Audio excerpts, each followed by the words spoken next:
Yo, yo, yo, what's good, y'all? It's your boy FRO Thizzle in the building. Today's a little bit different. I've been on a 3-day tour run, little mini tour run. First day was Omaha, second day was South Dakota, and the third day today is Minnesota, my last one. Since I got downtime in the hotel, I figured that I'd knock some reviews out. So I might be wearing the same shirts or might have the same getup for the next couple of videos, but it's mainly because I like stacking up my videos and my reviews to schedule later on through the week. I like stacking up the videos, but that's my personal thing, you know? Today I'm gonna be talking about my rating system and how I grade the films that I watch. This is all personal with how I do it, but this is how I do it. When I rate a film 1, 2, 3 out of 10, I think personally it's terrible. I think there's nearly no redeemable qualities. If there are, there's maybe 1 or 2 tiny redeemable qualities. Just horrendously terrible. 4 out of 10, 5 out of 10 to me is whatever. I feel it's kind of or a movie that I feel isn't a terribly made film. I just feel like it's like whatever. I know that's not a great explanation or an intricate explanation, but that's how I feel 4 out of 10 or 5 out of 10 is. Just a big A 6 out of 10 for me is a little bit more complicated because I've seen movies where I'm really enjoying the first half, maybe the first and middle half, and the ending completely ruins it for me. Like that was me for High Tension. That was me on the first watch of The Sadness, the recent horror zombie film. But I rewatched that one and I grew to like it a little more and bumped it up to a 7. But High Tension, that's the first one I could think of. I was enjoying High Tension thoroughly from the first half to the middle. Then when we got to the ending, I was completely turned off. So I still ended up giving it a 6 out of 10 because I enjoyed thoroughly the first half and the middle half. But when I got to the stupid fucking garbage twist ending at the end, I was like, oh damn, you went from a fucking strong 8 out of 10 to just a straight up light 6 out of 10 because of your stupid fucking ending.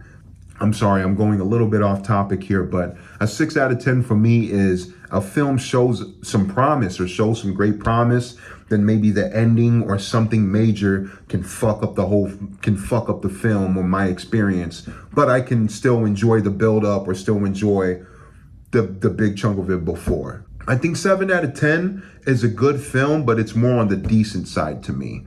I don't love the film. I don't think it's amazing. I don't think it's incredible, but I'll give it a solid 7 out of 10 because there are things that I really enjoyed about it. This one's a little bit more simple explanation, but an 8 out of 10 for me is on the more enjoyable side. We're getting to the more dope side where I'm like, okay, this film was dope. I enjoyed it. I had a great experience. An 8 for me is a film where I enjoyed a film with maybe 2 or 3 problems. I wasn't feeling that. I wasn't feeling that. I wasn't feeling that.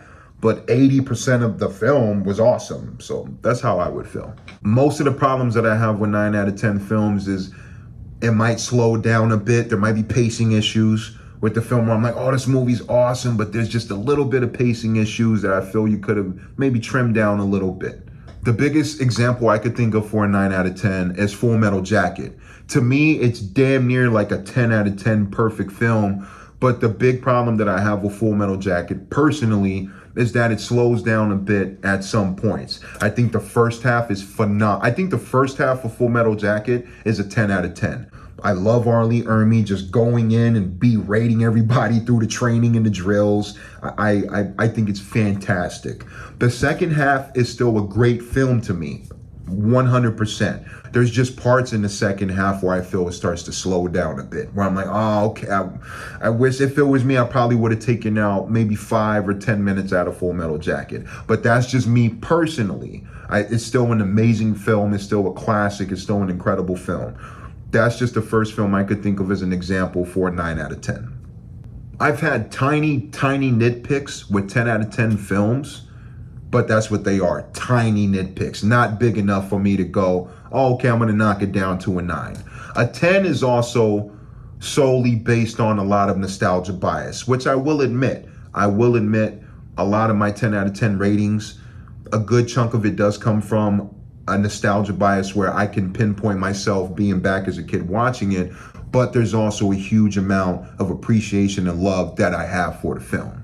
So for the most part, a 10 out of 10 can be a mixture between a huge nostalgia bias and just an incredible film that I think is fucking phenomenal. Now, these are the bonus ratings. You'll only see me give an 11 out of 10 to films that I think are in my top 10 or top 5 movies of all time. I believe I gave Def Jam Fight NY, which I know is a game, but I gave that an 11 out of 10. I gave Ernest Scared Stupid an 11 out of 10 because of how much I'm a psycho and how much I love Ernest and the nostalgia bias, but also just the love that I have for the film. There are a couple more movies coming out that I do plan to review that I will give an 11 out of 10, but it's going to be pretty rare. It's not a huge amount of movies or a lot of films that I give that rating. And last but not least, there will be a couple films out there, a rare breed, that I 100% absolutely hate and despise. And for those films, I give a -1 out of 10.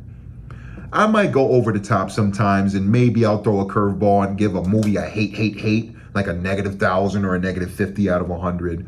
I gave Jack and Jill fucking -1 out of 10. Even with Norm Macdonald doing his best to save whatever massacre was left of the film. At least Norm Macdonald genuinely made me chuckle because I love Norm. I fucking hate Jack and Jill. I get so fucking mad talking about Jack and Jill. It's like watching one of your favorite entertainers and one of your favorite actors just do the worst thing in possible planet Earth. Just do the worst thing that was ever fucking Jack and Jill. But yes, sir, that's been my rating system. I appreciate y'all. Thank y'all for tuning in. And subscribe for more. Thank you. Peace.